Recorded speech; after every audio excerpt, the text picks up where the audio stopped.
கோழிப்பண்ணை செல்லத்துறை இயக்குனர் சீனிவாசசாமியோட படமா லாஸ்ட் வீக் தியேட்டர்ஸ் ரிலீஸ் ஆயிருந்த ஒரு தமிழ் படம் தான் இது. அப்கோர்ஸ் நேரம் பலர் கண்டிப்பாக இந்த படத்தை பார்த்துருப்பீங்க. நான் ரொம்ப லேட்டு தான்.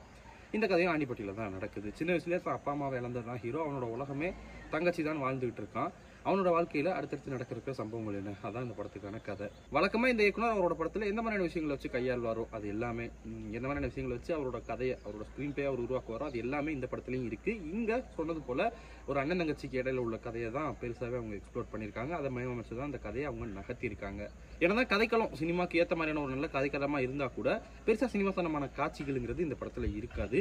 இல்லை இதில் அதை தான் நம்ம எக்ஸ்பெக்டும் பண்ணுவோம் இந்த இயக்குனர் இதை கையாளுறாரு அப்படிங்கிறப்போ. அதை தாண்டி சின்னதாக ஒரு சிறுகதையை நம்ம வழக்கமாக சொல்கிறது தான் அவரோட படங்களில் ஒரு சிறுகதையை படிக்கிற ஃபீலை தான் இந்த படம் கண்டிப்பாக உங்களில் பலருக்கும் கொடுக்கும். இன்ஃபேக்ட் டெக்னிக்கலாகவே இந்த படத்துக்கான அப்ரோச் அப்படி தான் இருக்கும். இவ்வளோ பெரிய இயக்குனர் என்ன தான் சின்ன பட்ஜெட்டில் ஒரு படம் பண்ணுறாரு அப்படிங்கிறப்பவும் முடிஞ்ச அளவு அதுக்கு ஒரு ஸ்டாண்டர்டை ஒன்று வைக்க பார்ப்பாங்க. பட் அந்த மாதிரியான எந்த விஷயமும் இந்த படத்தில் இல்லை. அது கேமரா ஒர்க்கில் சரி, அந்த கலர் கிரேடிங்கே எடுத்து பார்த்தீங்கன்னா ஒரு பெரிய படம், ஒரு பெரிய இயக்குனரோட படம் பார்க்குறவங்கிற ஃபீல் எங்கேயுமே வந்துடாது. அந்த அளவுக்கு தான் அவங்க சப்பில்லாத அதை மெயின்டைன் பண்ணணும்னு கான்சியஸாகவே ஒர்க் பண்ணியிருக்காங்க. அது நல்லாவே வந்திருக்கு.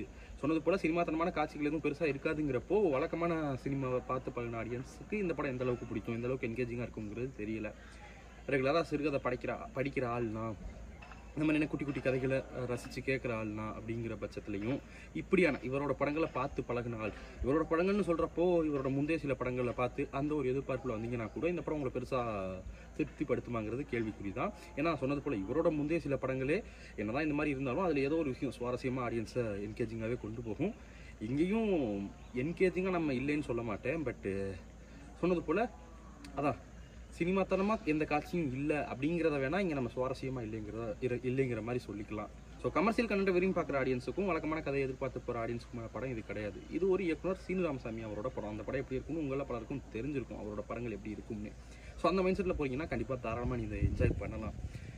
மைண்டில் ஒரு விஷயத்த நல்லா ஞாபகம் வச்சுக்கோங்க, இவரோட படங்கள் என்றைக்குமே சவுண்டாக இருக்காது. நான் லவ்னஸ் அதை பற்றி பேசலை. அவர் அமைக்கிற காட்சிகள், அவர் எடுத்துக்கிற கதை, அது கையாளுற விதம் பெருசாக சவுண்டாக இருக்காது. ஆனால் அவர் அமைச்சிருக்க காட்சிகள் ஒன்றுமே அது சைலண்டாக இருந்தால் கூட சவுண்டாக ஒரு விஷயம் ஒன்று பண்ணும். அப்படியான ஒரு படமாக இது இருக்கான்னு கேட்டிங்கன்னா அது கண்டிப்பாக இங்கே லேக் ஆகுது. அவரோட முந்தைய சில படங்கள் என்ன தான் சைலண்ட்டாக ஒரு பெரிய தாக்கத்தை ஏற்படுத்தியிருக்கும், அதான் சைலண்ட்டாக போனால் கூட ஒரு பெரிய தாக்கத்தை ஒன்று ஏற்படுத்தியிருக்கும் முந்தைய சில படங்கள். இதுவும் அதே மாதிரியான ஒரு நிசப்தத்தோடே தான் போகுது. பட் அந்த லவ்னஸ், அந்த ஒரு தாக்கத்தை இது ஏற்படுத்துச்சான்னு கேட்டால் ஒரு கேள்விக்குறியாக தான் இருக்குது. ஓகேவான ஒரு படம் அவரோட முந்தைய படத்தை கம்பேர் பண்ணும்போதும் அதான் அந்த மாதிரியான ஒரு படம்னே வச்சுக்கோங்களேன். மாமனிதன் மாதிரியான ஒரு படம்னே கூட வச்சுக்கோங்களேன். ட்ரை பண்ணுங்கள், பார்த்துட்டு இந்த படத்தை உங்களோட தாட்சிங்கிறத மறக்காமல் கமெண்ட் செக்ஷனில் லீவ் பண்ணுங்கள். எனக்கு படம் பிடிச்சிருந்தது, பெரிய டிஸப்பாயின்மெண்ட் இல்லை, அதனால பிடிச்சிருந்தது, அவ்வளோதான்.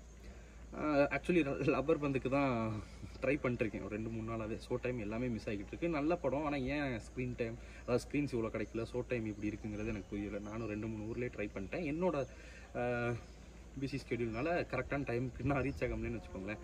ஸோ அடுத்து அந்த படத்துக்கு தான் ட்ரை பண்ணேன். நாளைக்கு 2 படம் ரிலீஸ் ஆகுது. ஸோ அதெல்லாம் இருக்கட்டும். ஸ்டில் நான் லப்பர் பந்துக்கான வீடியோவை கூடிய சீக்கிரமே கொண்டு வரேன். I think for the first time ஒரு படம் நல்லா இருக்குன்னு இவ்வளோ பேர் சொன்னதுக்கு அப்புறமும் என்னால் அந்த படத்தை ஆல்மோஸ்ட் 1 வீக் ஆகும்போது இன்னும் பார்க்க முடியல. வருத்தமாக தான் இருக்குது. சீக்கிரமே லப்பர் பந்து படத்துக்கான வீடியோட உங்களை சந்திக்கிறேன். மறக்காமல் இந்த படத்தை செக் பண்ணிட்டு கமெண்ட் செக்ஷனில் இந்த படத்தை உங்களுக்கு தாச்சுங்கிறத லீவ் பண்ணுங்கள். நாளைக்கு உங்களோட வீடியோ சந்திக்கிறேன்.